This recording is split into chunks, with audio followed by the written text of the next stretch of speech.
We're going to get started in just a minute. I'm going to do a really quick reading of Genesis chapter 39. Welcome, everybody.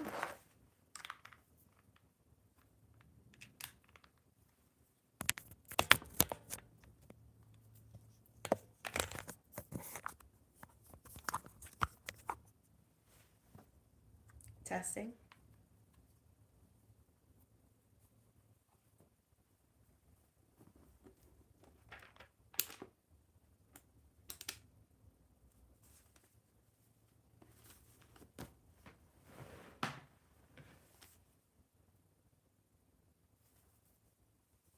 Okay.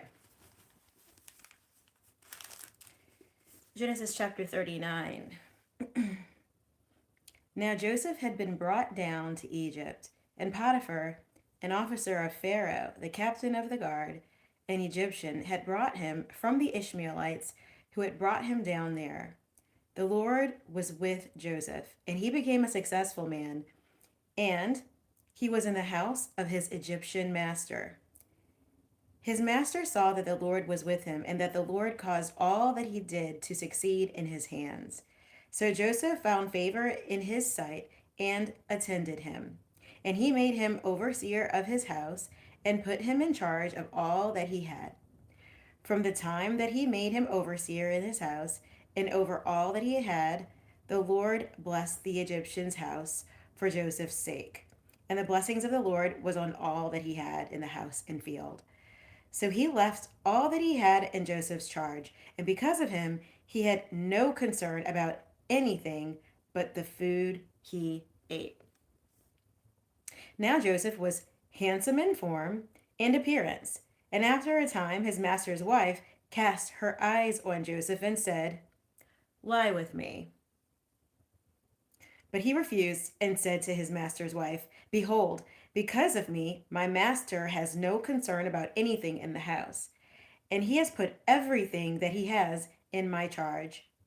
He is not greater in this house than I am, nor has he kept back anything from me except you, because you are his wife.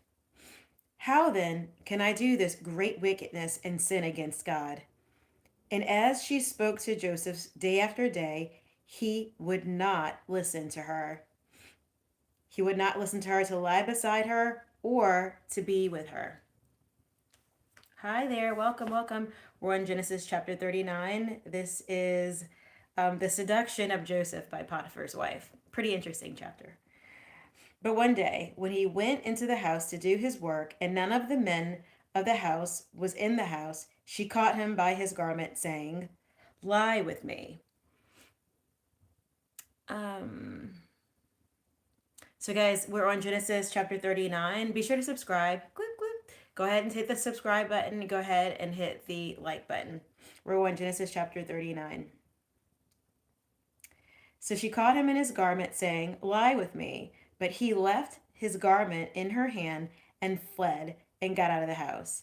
And as soon as she saw that he had left his garment in her hand and had fled out of the house, she called to the men of her household and said to them, "See, he has brought among us a Hebrew to laugh at us. He came in to me to lie with me, and I cried out with a loud voice. And as soon as he heard that I lifted up my voice and cried out, he left his garment beside me and fled and got out of the house." Then she laid up his garment by her until his master came home, and she told him the same story, saying, "The Hebrew servant, whom you brought among us, came in to me, laughed at me, but as soon as I lifted up my voice and cried, he left his garment beside me and fled out of the house." As soon as his master heard the words that his wife spoke to him, "This is the way your servant treated me," his anger was kindled. And Joseph's master took him and put him into prison, where the king's prisoners were confined. And he was there in prison. But the Lord was with Joseph and showed him the steadfast love and gave him favor in the sight of the keeper of the prison. And the keeper of the prison put Joseph in charge of all prisoners who were in prison. Whatever was done there, he was the one who did it. The keeper of the prison paid no attention to anything that was in Joseph's charge because the Lord was with him. And whatever he did, the Lord made it succeed. That was Genesis chapter 39. I'm going to do a quick reading from Alan P. Ross, Creation and Blessings. Hey, everybody, we're in Genesis chapter 39. After the significant interlude about the family of Judah, the storyline focuses on Joseph in Egypt, continuing from where it left off at the end of chapter 37.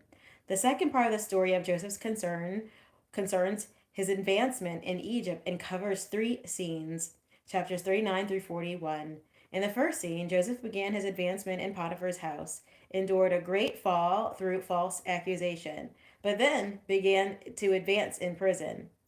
Each part of the scene leads to the next, and at the end of the chapter, Joseph even met Pharaoh's officials there in prison. Chapter 39 is essentially about the temptation of Joseph in Egypt. It actually formed another test of God's leader.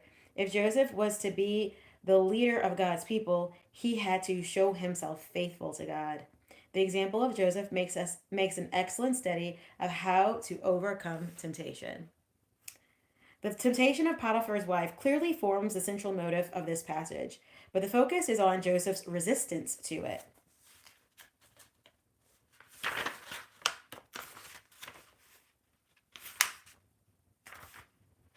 The temptation came when Joseph was enjoying the blessing of God and was perhaps more vulnerable. His resistance to the temptation was due to his wholehearted trust in God's purpose for him, and that purpose was being confirmed in his present experience. In other words, the evidence of God's presence strengthened his faith. Convinced that he was chosen by God to rule, Joseph would not sin against God. Sure that God was with him as he faithfully served Potiphar, he would not do wickedly against his master. He knew that he could not succeed by defying God. Resisting temptation did not bring Joseph immediate reward. Rather, he was thrown into prison without a hearing and without justice. His rapid advancement in prison assured him that God was pleased with him, but the immediate results of his obedience were unpleasant. This observation adds an important qualification to the theological idea that God rewards obedience. This unit falls into 3 sections: Joseph's success in the house of Potiphar, verse 1 through 6, Joseph's resistance to the temptation of Potiphar's wife, verse 7 through 20, and Joseph's success in prison, verse 21 through 23. The first and last sections are parallel and frame the account of the temptation. In the 2 framing sections, the emphasis is on the Lord's presence with Joseph, Joseph's prosperity, Joseph's finding grace in the eyes of his master, first Potiphar, then the jailer, and Joseph's being given greater responsibilities. The middle section includes 2 cycles. 1, temptation and refusal, continued temptation and refusal, verse 7 through 12. 2, notice of his garment, and first, false accusation, laying aside his garment, and second false accusation, verse 13 through 18. The section closes with the account of Potiphar's anger and Joseph's imprisonment, verse 19 through 20. The parallelism of this event with the earlier throwing of Joseph into the pit must also have been striking to Joseph. Donald Sable shows the following comparisons in chart 31. Sable shows that under each head, Joseph was placed in a position of dominance over a group of people. He is the favorite of the head of the household, Jacob, Potiphar, prisoner keeper, over others like himself, whether brothers, slaves, or prisoners, and he is in a position of dominance over the others, whether he is checking on his brothers for his father, presiding over the slaves of Potiphar, or overseeing other prisoners. The robe and the cloak indicate first his elevation and then a stripping away. And the pit/prison is the place where Joseph is both condemned and saved. Additionally, the pit was a result of Joseph's rejection of his brothers, as the prison was a result of his rejection by Potiphar. This pit rejection motive appears later on in the Psalms and in the prophets. For example, Jeremiah was cast into a pit because of the word of the Lord that he delivered was rejected, just as was the Lord's revelation that Joseph delivered. While enjoying the Lord's abundant blessing among him in Potiphar's house, Joseph repeatedly refused the seductive attempts of his master's wife, testifying that he could not sin against God and do wickedly against his master. And when he was imprisoned because of her false accusation, he once again enjoyed the Lord's abundant blessing. After Joseph had been brought to Egypt and purchased by Potiphar, the Lord prospered everything he did and blessed Potiphar's possessions when Joseph was put in charge of them. After Joseph had been taken to Egypt, Potiphar purchased him from the Ishmaelites. The Lord was with Joseph and caused him to prosper in everything that he did. When Potiphar saw that Joseph was prospering, he put him in charge of everything he owned and thus shared in God's blessing. In this transition piece, Joseph was of fine appearance and handsome. In the light of God's blessing on him, Joseph repeatedly refused the seductive attempts of Potiphar's wife, only to be falsely accused by her and her servants to her husband. In the first temptation, Joseph refused the repeated advances of Potiphar's wife because he knew that to accept would be sin against God, who had given him such a great responsibility. Potiphar's wife was physically attracted to Joseph and tried to seduce him. Joseph refused her invitation, explaining that to accept would be to sin against God, who had caused Potiphar to entrust him with great responsibility. Joseph spurned the continual advances of the woman. Continued temptation. When Potiphar's wife forcefully tried to seduce Joseph, he ran from her, leaving his garment in her hand. Potiphar's wife falsely accused Joseph to her household servants and to her husband, so that Joseph was imprisoned. In the first false accusation, using Joseph's coat as evidence, Potiphar's wife told her servants that Joseph had tried to seduce her. The second false accusation, she told her husband that Joseph had tried to seduce her in verse 16 through 18. Potiphar was angry and had Joseph imprisoned. The Lord was with Joseph in prison and dealt with him in a loyal love, causing him to prosper, so that the warden put everything in his care. The Lord was with Joseph and granted him favor with the warden. The warden confidently put Joseph in charge of everything in the prison because the Lord was with him. The Lord prospered everything that Joseph did. The purposeful blessing of the Lord is evidence of his presence. The first section of this passage stresses the point that the Lord was prospering Joseph as he faithfully served in Potiphar's house. The youth could begin to see the hand of God working in his life by means of the favor he achieved with his master. This prosperity not only began the advancement of Joseph, it also prepared Joseph for the temptation to follow. The exposition must thoroughly develop the statements in the text in order to catch the emphasis. Verse 2 declares, "The Lord was with Joseph, and he was a successful, prospering man." The theological notion of the presence of the Lord, repeated so often in the scriptures and epitomized in the name of Emmanuel, God with us, is the reason for Joseph's prosperity. The verse gives the cause, the presence of the Lord, and the effect, the prosperity. A study of the verb salah, to prosper, is important to exegesis in this passage. Its meaning is helpfully clarified in the subsequent verses. The point to be made from this statement, and supported from verse 3, is that this was not only ordinary prosperity, it was phenomenal and unexpected, because even Potiphar had to admit that the Lord was with him, causing him to prosper. Joseph's industry and success found favor in Potiphar's eyes, and so he appointed Joseph overseer over his whole house. Because this man recognized the work of the Lord and honored Joseph, the Lord blessed his household, so that the blessing of the Lord was upon all that he had. The text illustrates then the promise that whoever blessed the seed of Abraham would be blessed. Potiphar trusted Joseph and enjoyed a share in the divine blessing on the lad. The text also indicates that Joseph served faithfully.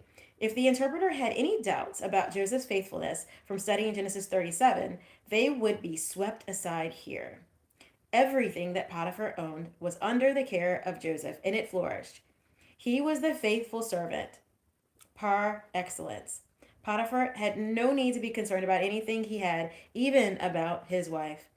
The first section closes with a parenthetical transition.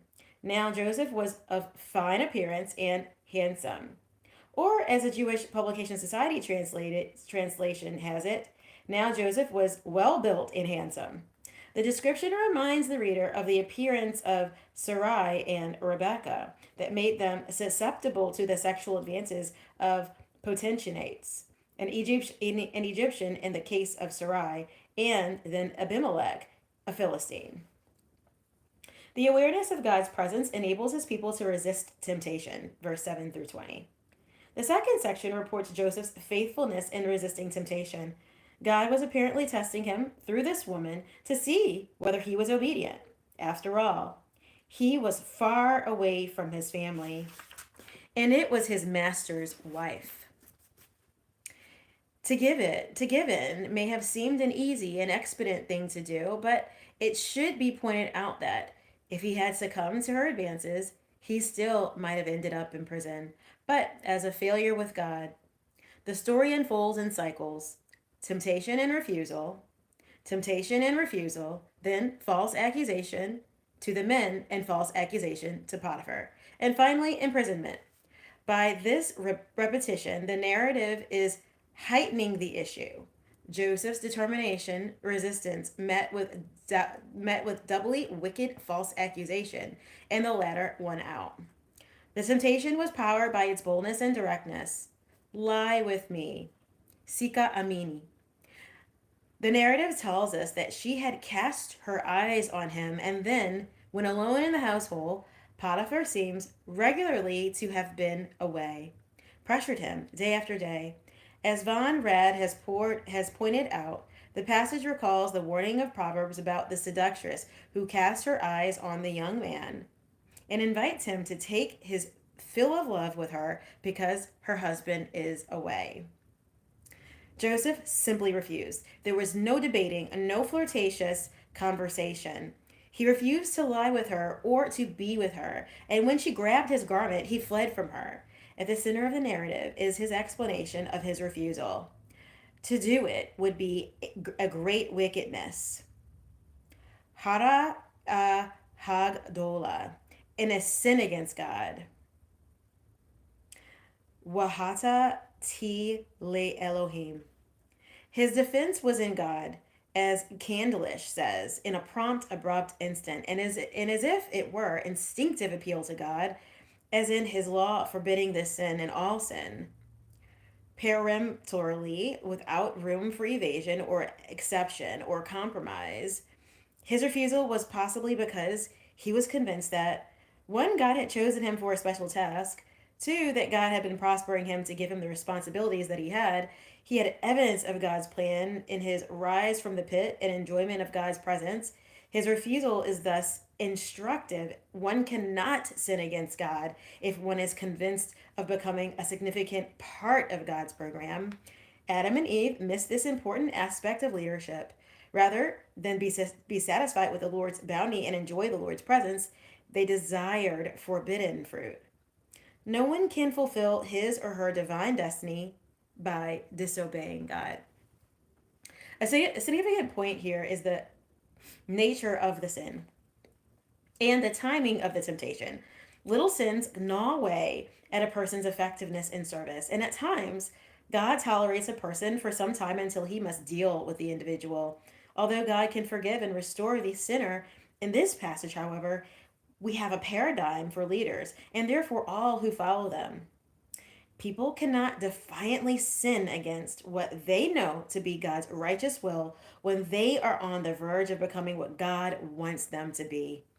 One cannot willfully sin against God and continue to enjoy his presence and his blessing. Equally important is a lesson that resistance to temptation does not always find immediate reward. Joseph suffered for spiritual victory, all because of a false accusation. Potiphar's wife, Potiphar's wife, humiliated by Joseph's refusal of her, accused Joseph of assaulting her. We can discern more of her nature through the discrepancy between her speeches. In verse 14, she told the men of her household, "See, he has brought in a Hebrew to us to mock us." But in verse 17, in speaking to her husband, she said, "The Hebrew servant, which you have brought to us, came in to me to mock me." Her words imply that her husband mocked them by bringing Joseph to them, even though it was Joseph who mocked her. Her words to the men of the household betray her disloyalty and bitterness toward her husband. The verb to mock recalls the story of Lot, who, when trying to rebuke the wicked people of Sodom, was called a mocker in verse 19:14. It also reflects the mocking of Isaac and Ishmael, 21 verse 9. The verb in this stem seems to describe an activity that cannot be taken seriously or that does not take something seriously. It refers to holding something up to ridicule and toying with it. Potiphar's wife accused Joseph of such an offense to her husband, as if Joseph had attempted to rape her, holding her in contempt and not taking her seriously. What Joseph said to Potiphar, she contended, was a totally different side of him. And Potiphar, perhaps out of necessity, believed her and imprisoned Joseph. Now, for the second time, Joseph was imprisoned for being faithful to his master. In both cases, his garment was used in the false report. The first experience at the hands of his brothers now have been of some comfort to him. He knew that he had been here before. If God could raise him then, he could also do so now. The renewed blessing of the Lord, in spite of the adverse consequences of obedience, confirms God's approval of the believer. 21 through 23. The final section repeats the motives of verse 1 through 6, showing once again phenomenal and unexpected prosperity. Joseph in prison began to rise in favor because God was with him and prospered him. The chapter even repeats the motive of the master's turning over all of his affairs to Joseph because God was with him, and everything he did prospered. Joseph might have been considered a failure with Potiphar, but he was a success with God. And even in prison, that achievement meant more than a momentary pleasure with Potiphar's wife. The point of this section is to confirm that Joseph did the right thing, even though he suffered for it. Joseph's phenomenal success in prison was clearly evidence of God's approval. This event confirmed that Joseph remained faithful to his God. With the dreams in the back of his mind and being aware of God's presence, he refused to yield to temptation at his first enjoyment of power. The wise young man recognized that allegiance to God was the first requirement of the ideal ruler. Israel would learn that she too must remain faithful in spite of the consequences. The people of God would be faced with many temptations, especially while serving in Egypt. But if they wished to fulfill the destiny that God had planned for them, they would have to prove faithful. Joseph did not sin because he was convinced beforehand that God had something marvelous for him to do. We may reflect this lesson in an expositional idea. Dedication to the calling of God will enable the servant of God to resist temptation. This dedication idea means that one is convinced of God's plan and committed to carrying it out. That is, shows obedience and faithfulness. Such dedication must be developed over a period of faithful service to God and enjoyment of His presence. In the moment of temptation, there is no time to fortify oneself with commitment to God's plan. Excellent. That was Genesis chapter 39. I was reading a supplemental text from Creation and Blessing by Alan P. Ross, in addition to our Holy Bible, Genesis chapter 39. That's what I was reading. Okay, hey VOIP Logistics. Hey, welcome there. Hi in Atlanta. Hi Ellie. Hi guys. So yeah, I just wanted to read that. I'm gonna go hit the gym really quick, and then I will come back and I will actually talk through my opinions of Genesis chapter 39. Off to lift weights. I'll be back. Bye, everybody.